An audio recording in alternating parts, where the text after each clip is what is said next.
Langsung saja tanpa berlama-lama lagi kita akan menyaksikan pemaparan dari perseroan. Untuk itu kepada Bapak dan Ibu dari PT Adikarya Persero Tbk, waktu dan tempat kami persilahkan. Baik, terima kasih Bu Rosalin Hio atau Mbak Ocha populernya atas kesempatan ini. Assalamualaikum warahmatullahi wabarakatuh. Selamat siang, salam sejahtera untuk kita semuanya. Om Swastiastu, Namo Buddhaya, salam kebajikan. Pertama-tama sebelum paparan kami ingin mengucapkan terima kasih dulu kepada BI yang menyelenggarakan public expose ini bersama-sama dengan IPI dan KSI, tentu juga di bawah monitornya OJK. Karena ini jadi kewajiban kami dan terima kasih atas kesempatannya menyertakan kami dalam acara ini. Kemudian yang saya kira yang paling penting ini, selamat siang dan terima kasih kepada para investor, calon investor yang kebetulan hadir pada acara kesempatan ini, atau para pemegang saham ADI yang hadir pada kesempatan ini. Terima kasih atas kehadiran dan kepercayaannya. Adikarya BUMN yang didirikan tahun 1960, jadi sekarang ini sudah 63 tahun. Saya kira umur yang luar biasa, dan melantai di bursa ini untuk konstruksi ini yang pertama di tahun 2004 tadi disampaikan juga oleh Pak Ocha. Saya kira kehadiran kami untuk kedepannya ini mengusung visi misi dan values yang berkelanjutan dengan mengutamakan kepentingan stakeholder. Adapun visi kami adalah menjadi korporasi inovatif dan berbudaya unggul untuk pertumbuhan berkelanjutan. Dan misi kami menekankan pada 6 hal, yaitu pembentukan insan yang unggul, kemudian mengembangkan bisnis yang kami kelola, kemudian mengembangkan inovasi produk dan proses yang kami kerjakan, menjalankan organisasi dengan tata kelola perusahaan yang baik, kemudian membangun dan menjalankan sistem manajemen yang menjamin pencapaian sasaran, kualitas, dan keselamatan, kesehatan, serta lingkungan kerja perusahaan. Kemudian yang terakhir tentunya mengembangkan teknologi informasi dan komunikasi sebagai sarana untuk pembuatan keputusan dan pengelolaan risiko korporasi. Kemudian sejak tahun 2020, 2019 dan ke 2020, values korporasi ini memang disamakan oleh Kementerian BUMN sebagai pemegang saham mayoritas itu dengan slogan akhlak, yaitu amanah, kompetens, harmonis, loyal, adaptif, dan kolaboratif. Ya, ini juga yang kemudian, tetapi dari masing-masing itu juga punya kekhasan-kekhasan, sekalipun values-nya disamakan. Kemudian sebagai perusahaan yang go public, saat ini kepemilikan pemerintah itu sebesar 64% dan publik 36%. Kemudian beberapa proyek yang sudah kami kerjakan saat ini seperti LRT, kemudian tadi di ini Banda Aceh Sigli, kemudian ada indoor stadium, dan beberapa proyek yang juga proyek transportasi seperti MRT, kita bersama-sama dengan mitra kerja kita lainnya. Adapun lini bisnis yang dikelola saat ini memang ada engineering construction. Jadi engineering construction ini pada umumnya jasa konstruksi, tetapi kami juga berinvestasi di turunan-turunan dari pekerjaan ini, seperti kami misalnya membangun fasilitas pengolahan limbah terpadu di kawasan industri di Medan. Kemudian untuk properti dan hospitality, kami punya 2 anak, ada di Komuter Property, saya juga go public juga dengan kode ADCP, kemudian Adi Persada Properti. Kemudian kami juga punya investasi di bidang properti dan hospitality ini, yaitu pengelolaan hotel dengan nama Grandika. Kemudian kami juga punya manufaktur untuk mendukung konstruksi dalam pengelolaan precast dan ready mix. Samping itu, kami juga mengelola bisnis investasi dan konsesi yang tentunya juga berkaitan dengan konstruksi. Dan kami juga sudah memulai untuk mengelola proyek-proyek yang berbasis recurring income seperti DAA, kemudian juga ada, ini bidangnya adalah jalan, reservasi jalan, dan sudah mulai menerima pembayaran atas affiliate payment. Kemudian Dumai Tirta Persada, ini adalah pengelolaan air Dumai. Kemudian ada JR Adi Jalin Tim Riau, ini juga pola pengelolaan proyek dengan affiliate payment. Jadi ada beberapa proyek di bisnis kami ini yang basisnya recurring income.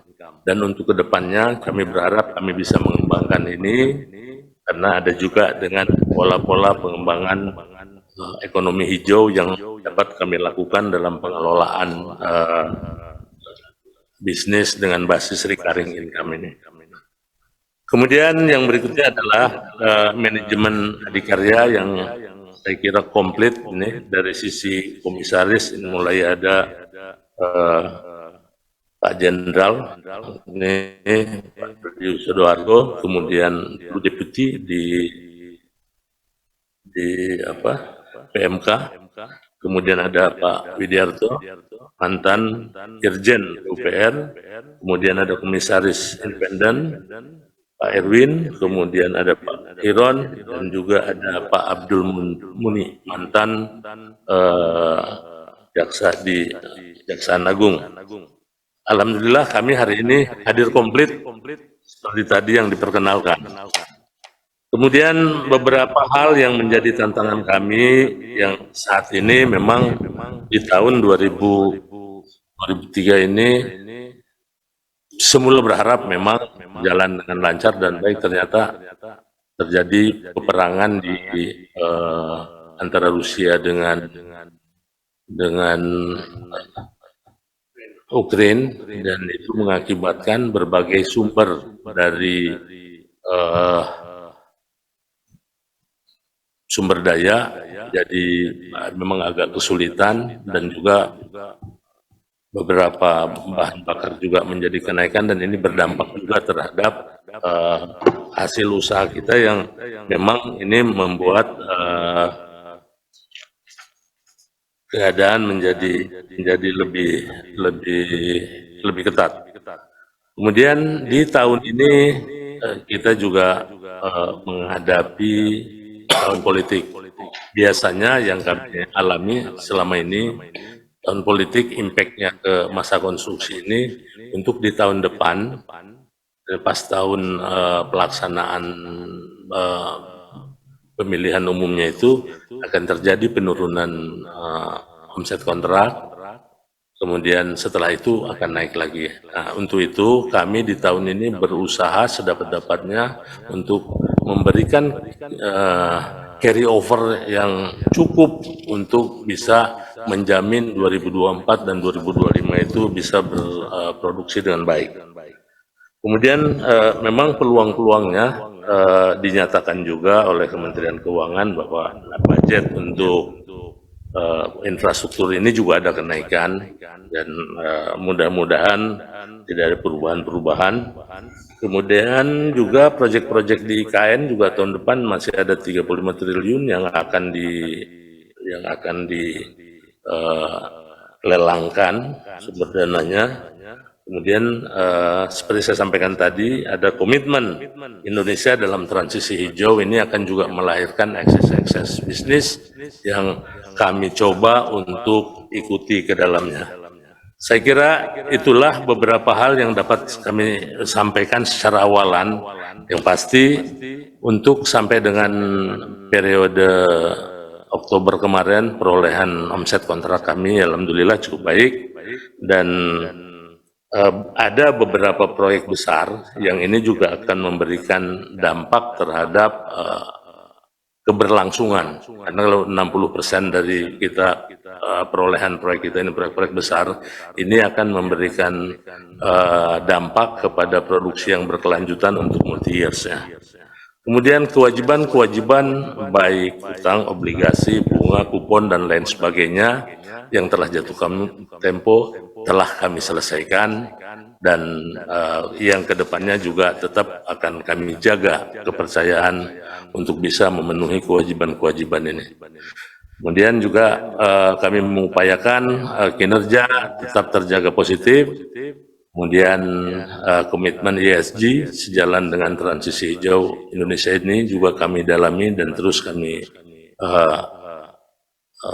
kembangkan. Kemudian pemanfaatan proyek berbasis lingkungan untuk pertumbuhan berkelanjutan, dan dengan demikian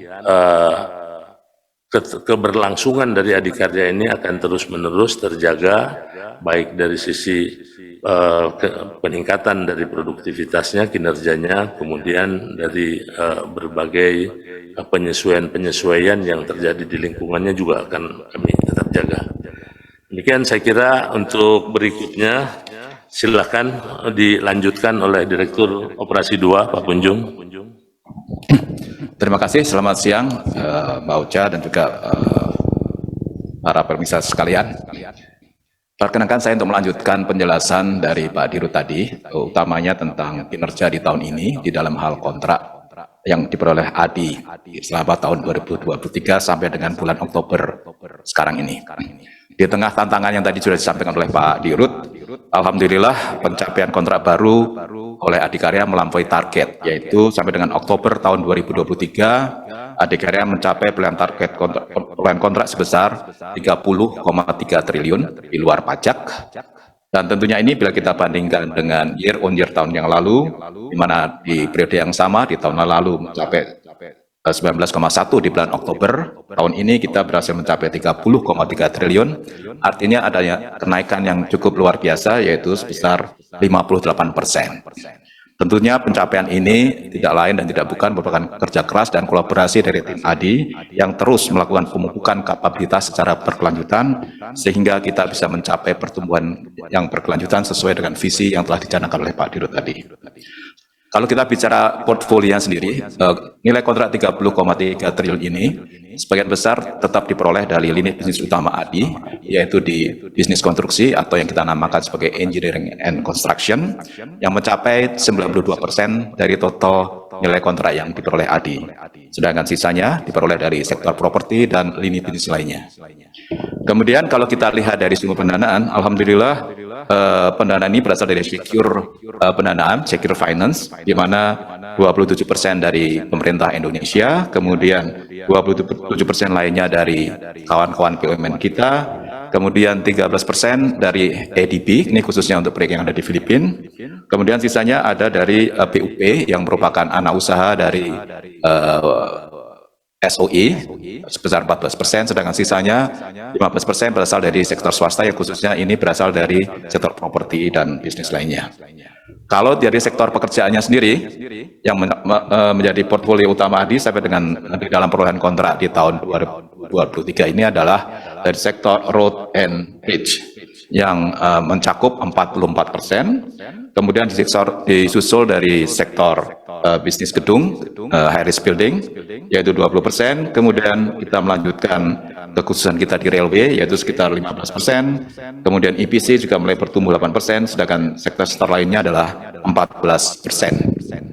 Kemudian dapat disebutkan di sini bahwa ada 10 besar proyek baru yang kita peroleh di tahun 2023 yang dapat kita kelompokkan menjadi beberapa kelompok. Misalnya kalau untuk railway yang melanjutkan legacy ADI di sektor railway ini, ada 2 paket besar yang kita menangkan di tahun ini, yaitu South Commuter Railway CPS 03 dan juga melolos Railway Project CPS 01 di Manila. Ini merupakan pekerjaan sipil saja, pekerjaan civil works, merupakan elevated commuter line. Adikarya memperoleh 2 paket dengan masing-masing nilainya 2,4 triliun dan satunya lagi adalah 1,5 triliun.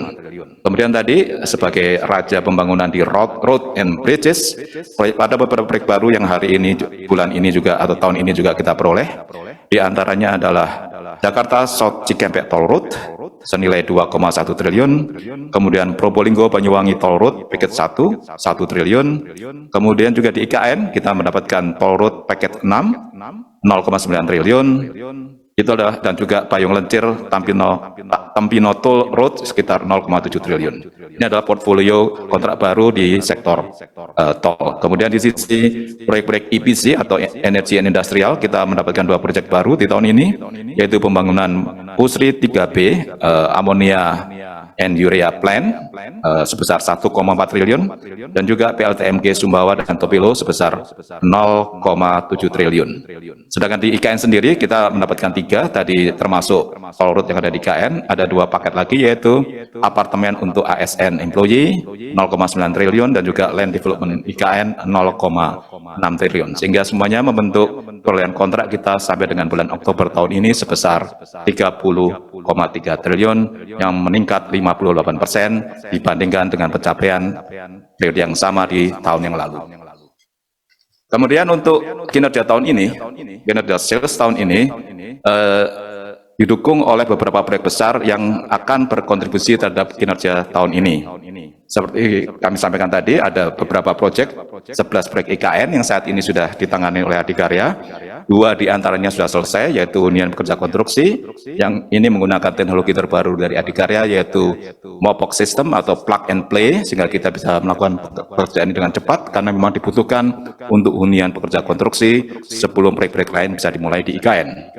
Kemudian yang kedua juga proyek intake Spaku juga sudah diselesaikan oleh Adikarya, di mana ini penting menjadi supply untuk raw water bagi IKN itu sendiri. Sedangkan beberapa proyek lainnya sedang ongoing, di antaranya adalah pekerjaan jembatan di Pulau Balang, kemudian rumah tapak jabatan Menteri, Land Development 1B, Tol 3A Karangjoang, bangunan pendukung Spaku, hunian ASN, pengendalian banjir Dasanggai, dan juga tol seksi 6A segmen Riko. Itu adalah yang ada di IKN.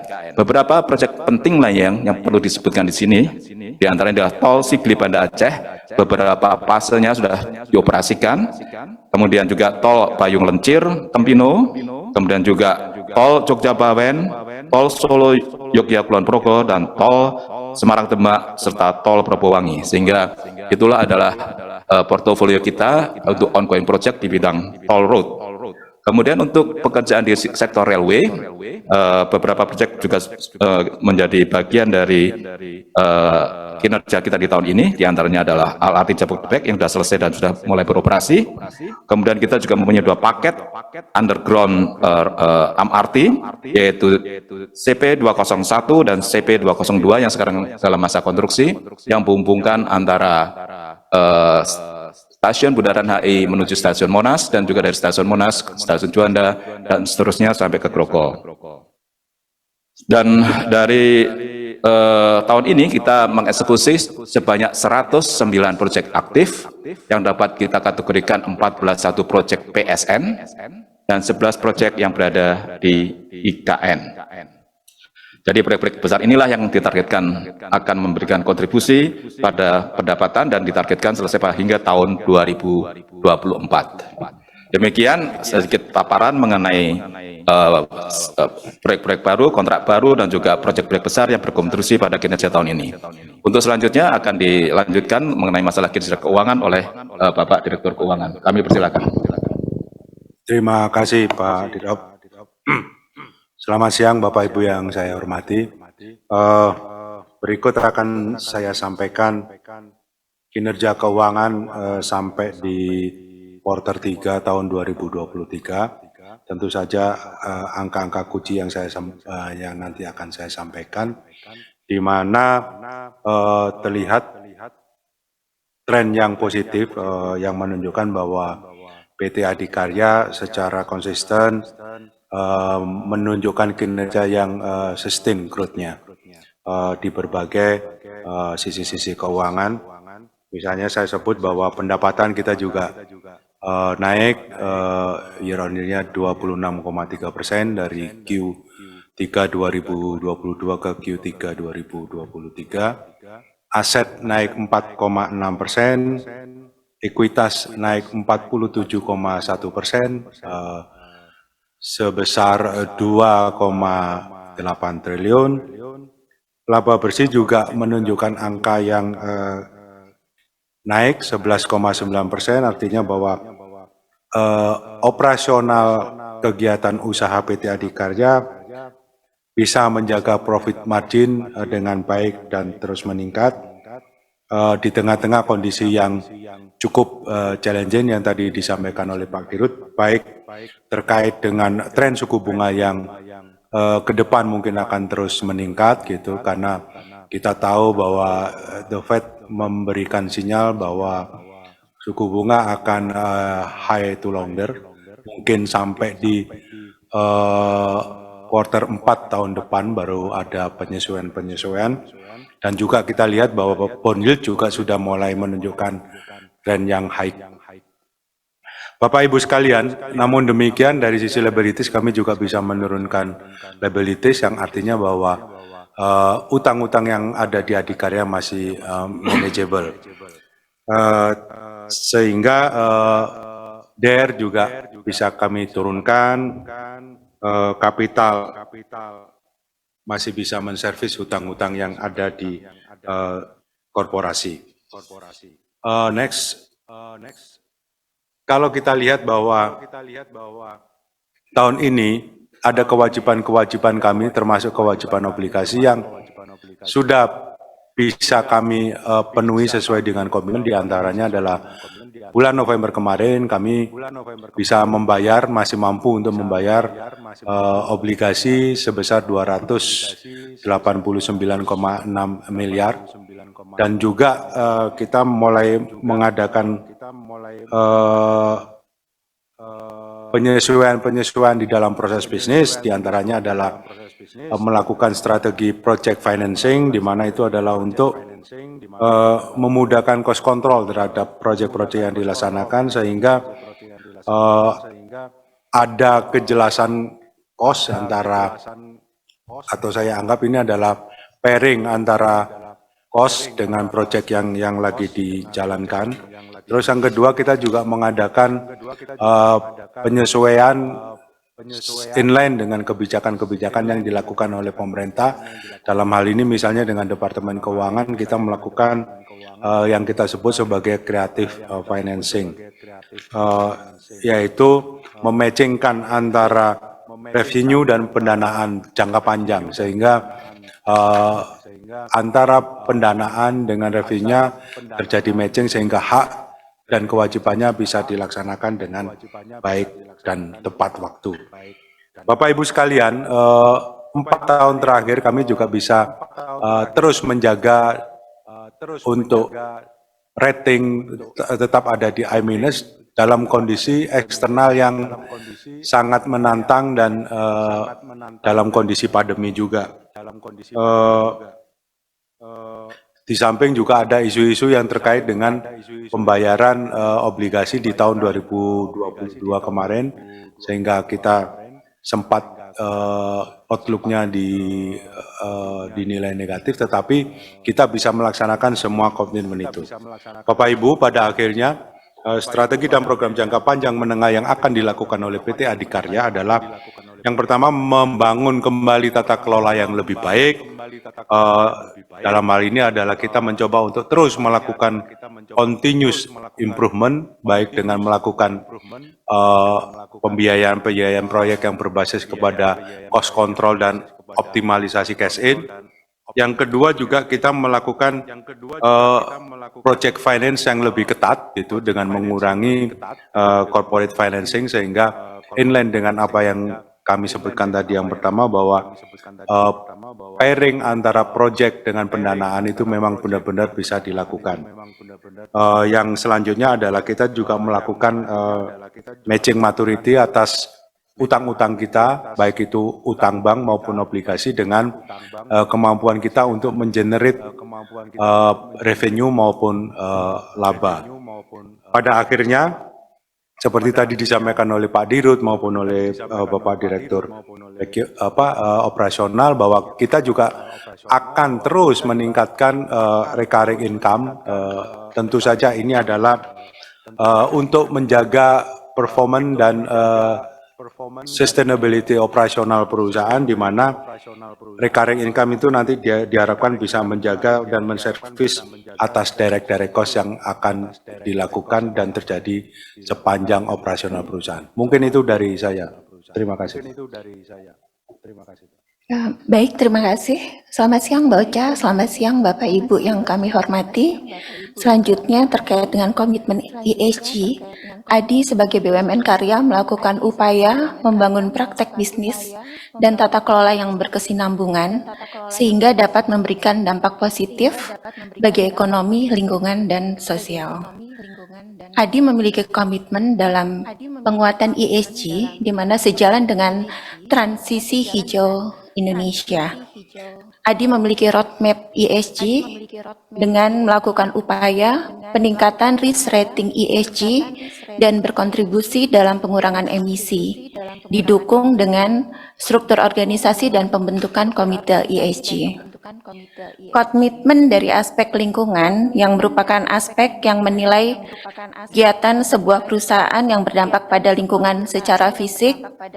Implementasi ADI yaitu ADI telah mengimplementasikan ISO 14001 tentang sistem manajemen lingkungan dan juga inovasi green industry dengan pemanfaatan fly ash dan penanaman lebih dari 13.000 pohon di proyek-proyek Adikarya. Terkait aspek sosial yang merupakan aspek yang menilai kegiatan perusahaan yang berdampak pada aksi sosial, termasuk kepada pegawai baik langsung maupun tidak langsung, pelanggan, dan masyarakat sekitar. Implementasi ADI yaitu berupa peningkatan pengembangan talenta muda dan perempuan, kemudian people development melalui 70 scholarship dan berbagai pelatihan rutin. BIM ADI tersertifikasi di level 2, ISO 19650,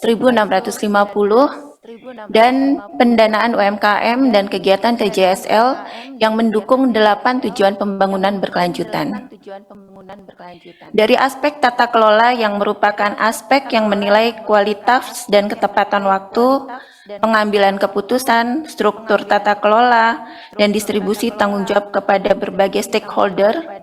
Implementasi ADI yaitu berupa peningkatan penerapan GCG yang sangat baik, kemudian sertifikasi ISO 37001 yaitu mengenai anti penyuapan, dan pengelolaan whistleblowing system. Baik, next. Adapun perolehan penghargaan di tahun 2023 terkait dengan komitmen ESG, di mana ADI memperoleh IDX Award Inovasi Bisnis, FPLT Fasilitas Pengelolaan Limbah Terpadu di Medan, kemudian Top CSR Award, kemudian Trend Asia ESG Award, dan Corporate Governance EECD Conference and Award tahun 2023, kemudian Indonesia Construction Safety Award, dan penerapan BIM bidang cipta karya oleh Kementerian PUPR. Demikian kami sampaikan, terima kasih. Dilanjutkan Bapak Birop 1. Baik, terima kasih. Saya lanjutkan. Jadi terkait dengan komitmen tadi, ADI pun terus menambahkan portofolio maupun kompetensi untuk mengelola proyek-proyek konstruksi yang berbasis lingkungan.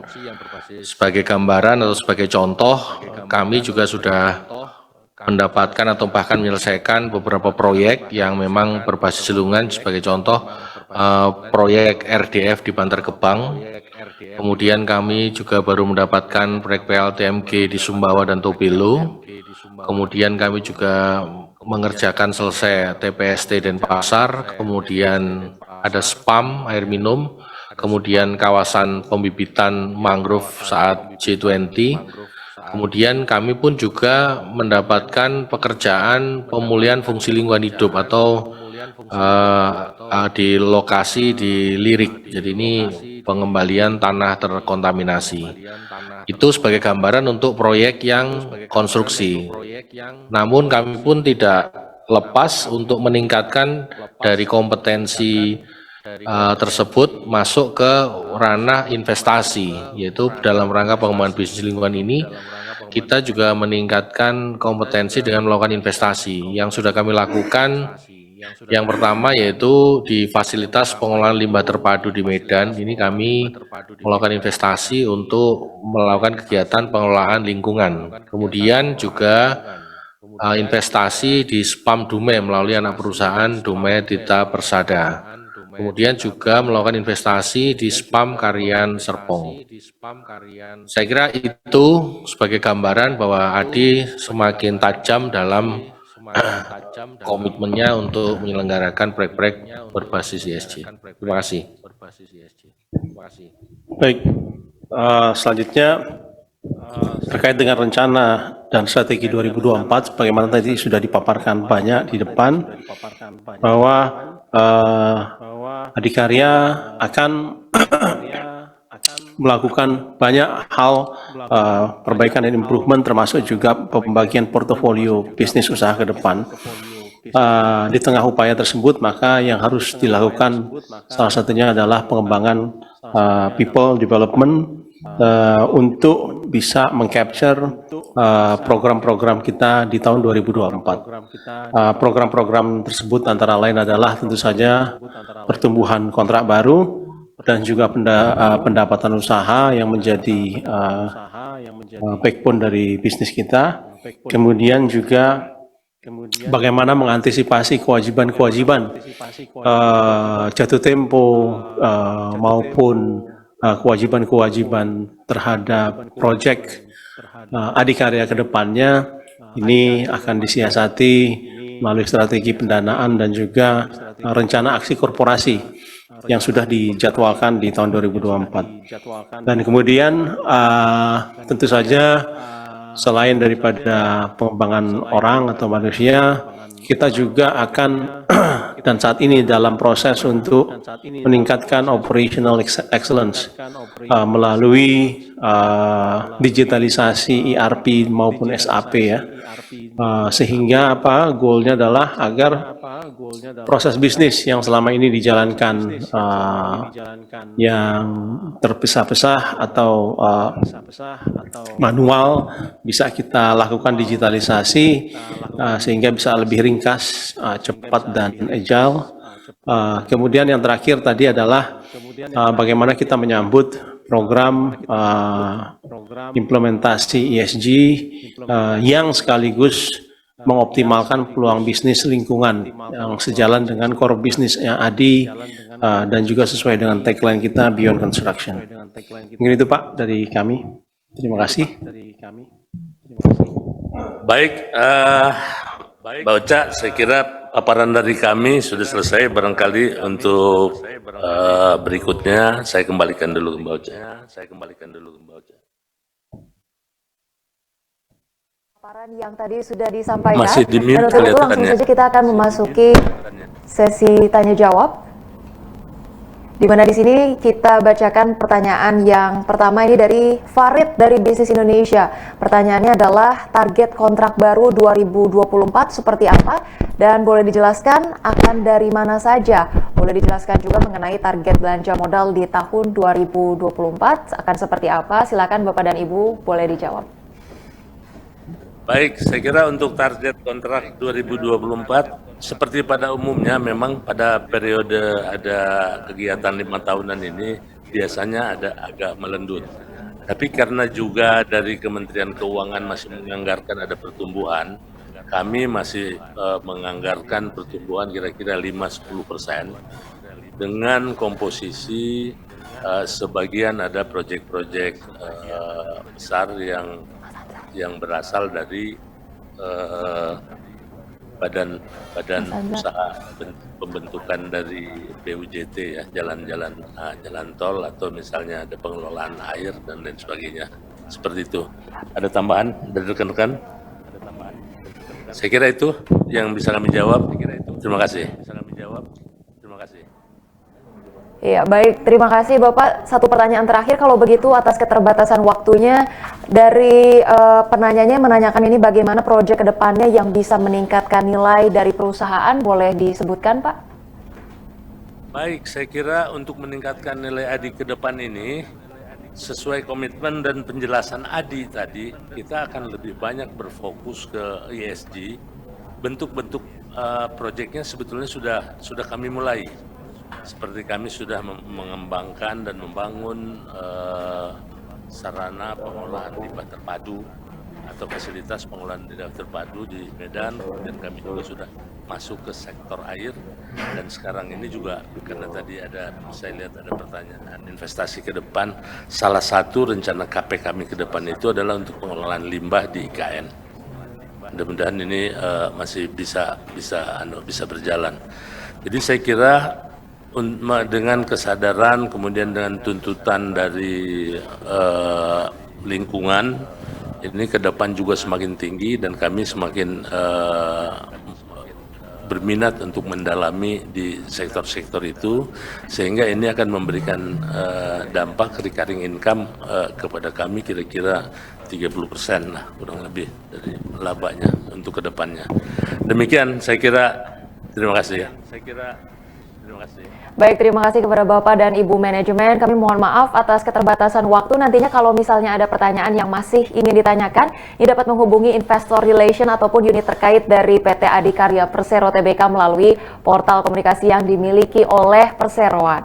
Demikianlah sesi tanya jawab, dan sebelum kami tutup, kami persilakan kepada Bapak Entus Asnawi Muson selaku Direktur Utama PT Adikarya Tbk untuk dapat memberikan closing statement yang akan disampaikan kepada publik. Kepada Bapak Entus, waktu dan tempat kami persilakan, Pak. Baik, terima kasih Mbak Ocha, dan tentu kami sekali lagi mengucapkan terima kasih kepada IDX atas dilibatkannya kami dalam kegiatan diskusi ini. Yang kedua, kami telah memaparkan Adikarya mau kemana ke depannya, bagaimana untuk menjaga dan mengelola supaya tetap bisa sustain, juga dalam jangka panjang tentunya, juga bagaimana masih bisa berkontribusi positif dengan situasi-situasi yang menantang saat ini.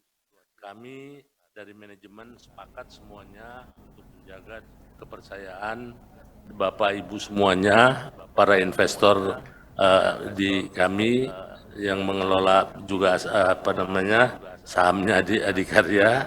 Nah, ini dengan segala upaya akan kami upayakan untuk bisa menjadi lebih baik Adikarya ini. Saya kira itu dari kami. Ada tambahan dari rekan-rekan? Ya. Saya kira Mbak Ocha, terima kasih.